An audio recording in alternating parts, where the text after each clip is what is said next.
another concept called the categorical imperative. Okay, so Immanuel Kant. So we don't know when Zoroastrian lived, okay? But he lived about 3,000 years ago. Immanuel Kant is the 18th century, okay? So he's closer to our time. And he introduces a concept called the categorical imperative. For him, the categorical imperative is the highest moral law, the highest moral good, what we all should strive to. And what I will show you is that it's very similar to the concept of Asha. So there are three principles of the categorical imperative. The first, the most important, is the law of universality. And what this idea states is that what is good? Well, to know what is good, imagine this. Imagine that whatever you do, whatever you say, everyone in the world will immediately do as well. Okay? So if you get angry, everyone gets angry at the same time. If you are violent, everyone's violent at the same time, okay? If you curse God, everyone curses God. Do you want to live in a world like that? Obviously not, okay? So that is what the categorical imperative is. Act and do and think as though everything you do will be reflected throughout the universe. And you are the universe itself. Okay? Now, this idea has been misunderstood as the golden law, right? Or do unto others as others would do unto you.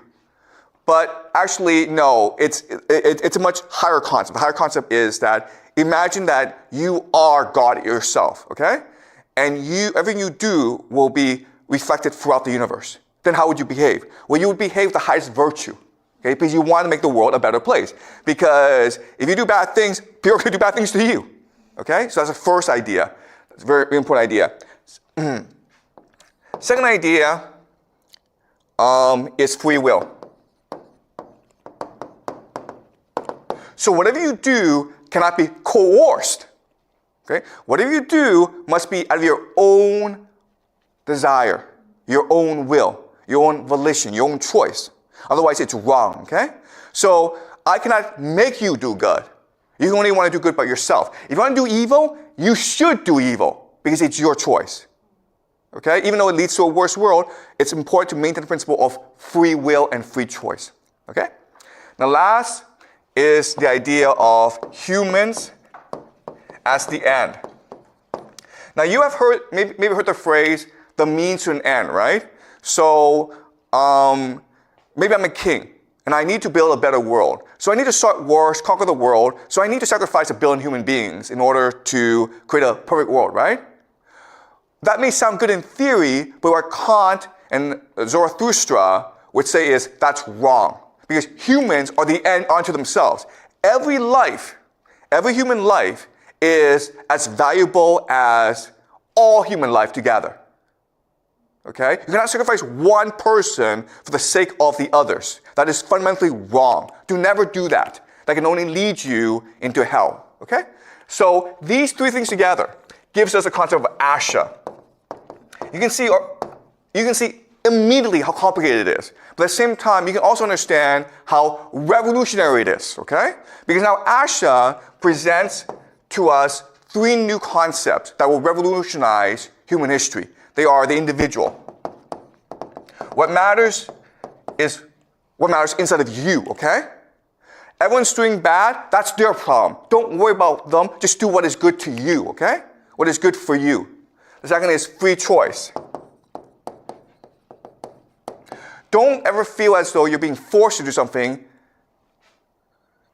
Do something because you will it so, okay? And then last is truth. Why do you do this?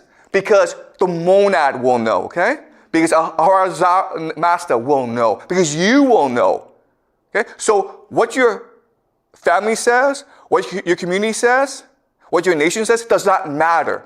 Only what you feel in your heart matters. Okay? And this introduced a new concept in human history called monotheism. And guess what, guys? Zoroastrianism will give birth to three new religions, okay? Judaism, Christianity, and Islam. Okay? And this together is 2 to 3 billion people on earth. And that's why I say Zoroaster is the most important individual who's ever lived. Because he will create the structure for monotheism, okay? These 3 concepts that will give rise to 3 world religions. All right? Okay. So something else I want you to understand is that Zoroaster had a major impact on the Greeks, especially Greek philosophy. In fact, the Greeks didn't consider him just a poet.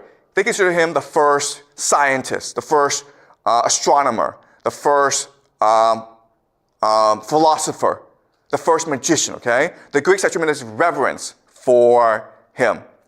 And Plato will take a lot of his ideas and create a very powerful metaphor that helps us understand Asha better, okay? He calls it the Allegory of the cave. So, imagine this. Imagine that we are in a cave, okay? We're all prisoners inside a cave. We are chained to the ground, okay? So we can't ever get up. We can't even move our necks. We only stare at the wall in front of us. Now behind us is a fire. And this fire is projecting shadows onto the wall, okay? And we give names to these shadows. And this is what we call reality, okay? But it's a shadow reality. It's all fake. It's all false. It's all what we imagine it to be. One day, for whatever reason, one of us, the chains disappear.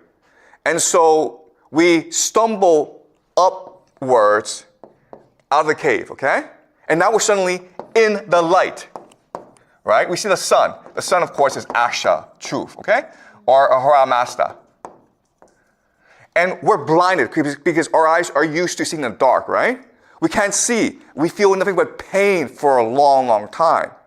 But over time, we start to see more clearly, and we see the world is beautiful, okay? We see the birds fly in the sky. We see the trees around us.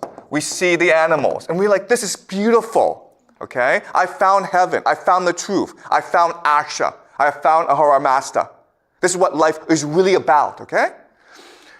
But after some time, you're like, but this is not enough, okay?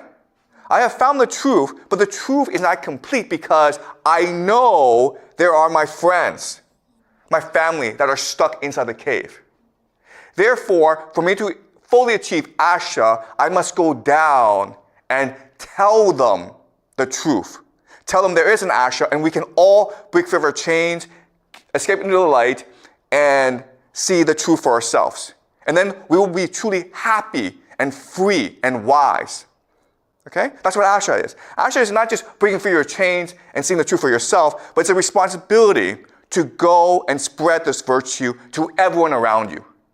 If you see injustice, speak out. Okay? Another way of saying this is, let's use a metaphor. A choir, okay? Singing choir. How does a choir work? Well, Ahura Mazda, the monad, he's singing a song. Ah! We have to sing along with him, okay? Ah! Okay? And we do that, the world is harmonized, the world is perfect, the world is beautiful. But if most of us are out of tune, then we need to get into tune, right? Okay? So that's what Asha is. Asha is not just self-individualization, self-truth. It is helping others see the truth for themselves, okay? So if you yourself see the truth, you now have responsibility to teach this truth to others. But the problem is, of course, if you go down and tell everyone, hey man, this world we're living in, it's a shadow world. It's a prison. We need to break our chains and escape into the real world. Everyone's like, you're crazy, man, right? Get out of here, man, you're crazy. And they're like, no, we have to go. And they're like, okay, well, then describe this world to us. And you're like, it's kind of hard to describe. Well, you're crazy then, okay? All right, so that's Plato's Allegory of the cave, all right? And this gives you a better understanding of the idea of Asha, okay?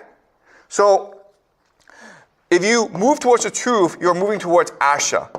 But if you're moving away from Asha, you're moving towards the Drush, okay? All right? So that's a basic premise of Zoroastrianism. This is the idea that Zarathustra brought to the world, and it will forever change the world, okay? We'll go into the specific history next week. But first, what I want to do this week is just go into his ideas, okay? All right. All right. So Zarathustra, we don't know when he lived, okay? But we estimate anywhere between the year 2000 BCE to about 1000 BCE. That's a Bronze Age, right? I suspect he lived towards the end of the Bronze Age. Why? Because when the Bronze Age is coming into form, people are in love with capitalism. People want to get rich, right? But after the system matures, there's slavery, there's debt, there's corruption, there's misery, there's suffering, and so people want to hear another voice. Zarathustra himself was a priest, and he was disgusted by the corruption of priests. Because remember, being a priest means being a teacher, leading people into the light, leading people into Asha. But once the Bronze Age becomes more mature, then priests are corrupt. They want a lot of money for helping you achieve immortality. They sort of spread false teachings. Okay, they become very corrupt. And so Zarathustra becomes disgusted, and he wanders around spreading his new message of Asha. Okay? Now, what's important to understand is that we don't know where Zarathustra worked specifically, but we suspect northern Iran. Okay? Why is this important? Because during the Bronze Age, the main centers of wealth were Mesopotamia, Egypt, the Levant. So this is more like a colony where there's a lot of mining going on, okay? So what's going on here is basically the most human suffering in the world, okay? So imagine maybe Congo, where they're using child slaves to dig for rare earths. Okay, it's a march of empire where war is a very common thing. Violence is a very common thing. People are being kidnapped and forced to work in the mines in order to get tin for the Bronze Age economy, okay? All right, so as you can see, Zarathustra is around here, okay? Either northeast Iran or northwest Iran, okay? And as I mentioned, the global economy is around here, okay? This is where most of the wealth is. These people are poor, they're enslaved,